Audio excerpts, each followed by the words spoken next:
All right, hello. Welcome to another video on Marvel Rivals, obviously. And this one, I know the thumbnail and title is kind of crazy, but let me explain myself. Luna Snow is a fraud. She is a fake demon, and I'm going to explain why in this video. Now, I never say this in my videos ever, but if you do enjoy this video for whatever reason, because I'm funny, because I'm awesome, because I'm beautiful, whatever reason, it doesn't matter to me. Like, comment, or subscribe. It really does mean a lot, and it does help the video and me find will to live and helps the video find a new audience. So why am I saying Luna Snow is a fraud? Well, it's simple. She requires mechanical skill. Not a lot, but she still requires it. And you might be asking yourself, a lot of characters require mechanical skill, like basically all of them. And you're right. You're right. You're right.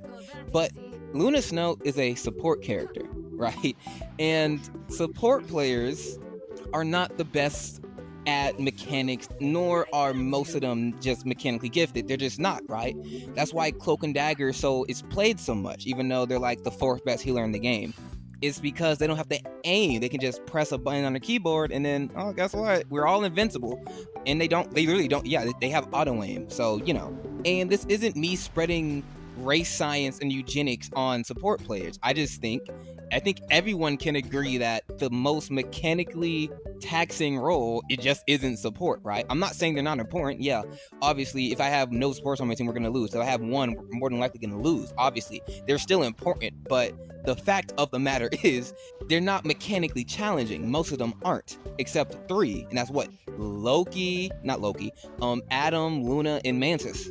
And two of those characters I just named are basically DPS hybrids. So even then, there's really one, and that's Luna Snow. And while, yes, Luna Snow in the right hand is still very powerful, I'm not saying she's trash, but I am going to say in this video that she is far from the best support. Who do I think the best support is? Loki, Invisible Woman, and then Luna Snow. It should be a war crime that Loki has not been nerfed in this game at all, by the way. I don't understand why Luna's the problem, but Loki isn't. I really don't. Loki is literally an easier Luna, by the way. So besides needing to actually aim and hit a target by your lonesome with no aim assist on PC at least, what else? Why else is Luna terrible? Not terrible, but you get the point. Well, I'll explain this to you. She has had a negative win rate since release. Luna Snow in Season 2 had a 45% win rate in competitive on PC, and on console is like 46 or 44. It's like one is either a number above or number below. And at some point we have to realize that is why they keep buffing her, by the way. That is why. And I can even look at past seasons, not through the official source, because they only show the most recent season on the Rivals website. But if I go to rivalstracker.com, I can probably assume, I don't need to assume, I know that if I go to any of the last 2 seasons, she will be under a 50% win rate. And I actually think it got worse over time. She's gotten a lower win rate over time. Because Season 0 is 49%, Season 1 is probably 47, stayed there. Now it's a 45. So if you're going to tell me that Luna Snow is this oppressive character for everyone in the game, you're wrong. You are literally wrong. And I am far from one of those people that says win rate is everything. It's not, right? Black Panther might not be the best character in the game, but he has a super high win rate, right? Because everyone that plays him is good at the game. That's just the truth. It's like one tricks, right? Same with Magic, right? Magic is probably the best. I won't say the best, but if you have a great Magic on your team, they are probably the best player in the game, right? But Luna falls into that category where it's just if I have a Luna on my team, why? I mean, she gets eaten up by dive. I guess she can poke, but even then, brawl and dive, they're just not her play styles. They're just not. And we're even in a poke meta right now, and she's still in a terrible spot win-wise. And even then, even if she has sucked statistically for the past few seasons, they're even nerfing her and buffing her to compensate that, right?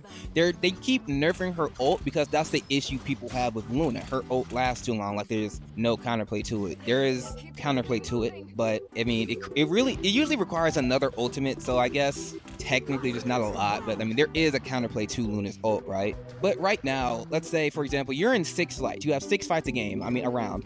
Invisible Woman will have her ultimate 5 times, while Luna will only have it 3. That is like the difference now in her ultimate. Now those 3 fights might be decided by that Luna ult because it lasts for 12 seconds. And I keep hearing people say, oh Celsi, why don't they just change animation? You know how much work that is to do that for a character that's not even that good? A lot. I wouldn't do it either. Anyways, but yeah, her ultimate, while really good, isn't the most common occurrence in the game anymore. They might be saying, not on my ranks. Well, in your ranks, probably because you're bronze. Anyways, that was a joke. That was a joke, guys. Relax. So, really going also into the point that she kind of has to aim things. Luna is a skill crutch character. Like, she literally, not everyone can play Luna. Like, again, they just can't. She actually needs to be involved in the game to play her at a good level, right? She's not Rocket or Cloak and Dagger, using them again as an example, where they can literally just sit and auto aim a character, right? Or Rocket just sit in a corner and press right click all game, right? She can't do that. She has to actually be aware of her surroundings because she isn't Rocket or Cloak and Dagger. She gets dived easily. As I said earlier, I mentioned it earlier. It like dive meta last season, and if you were complaining about Luna Snow in that dive meta, quote unquote, we had last season, you are not good at the game. Because if you're struggling to dive Luna Snow, that is a skill issue. The K-pop star of the future has a single anti-dive thing, and that is a skill shot snowball that is better saved for stopping an ultimate. Like, literally, if you bait out that snowball or she misses, that is a free kill usually on Luna, unless the other support is competent, right? And even then, that's enough. You're creating enough value on, like, for your team that should still be a good payoff. Like, we're talking about Luna Snow like she's season 0 Hawkeye or season 0 Hela. Like, no, she's not. She never was. Maybe in like the alpha, but even then, I don't think anyone complained about Luna Snow in the alpha. Like, I don't really remember.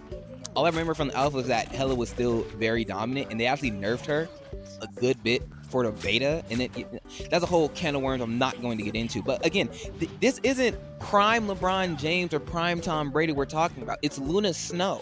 Now, for my last point in this video, because the season 3 like dev diary just came out, I want to watch that because it's like 16 minutes long. I do want to see what they're doing to this game, because I think if they don't address 2 key things, that's going to be an issue. But I think they are. But whatever. The last thing I'm going to say is that I'm not saying Luna Snow is a terrible pick or a throw pick. No, she's not. Honestly, I don't think any other characters in the support role are throw picks in most comps. Like, I really don't. I think Adam's actually pretty good, no matter what Twitter and Reddit says, right? But I will say she is not God. She is not the apple in a dumpster fire. Like, she's not, I guess not dumpster fire in this situation, but like, she's not the cake in a pool of vegetables. She's not, but she's still really good. I mean, she's still top 3, as I said earlier. Loki, Invisible Woman are both better than her. Invisible Woman has easier and more utility. Loki should not still be in the state that he's in, like, at all. But aside from that, that was the video. I hope you guys liked it. Like, comment, subscribe, please, because I need it to want to go to work tomorrow, okay? And thanks for watching this video. So, peace.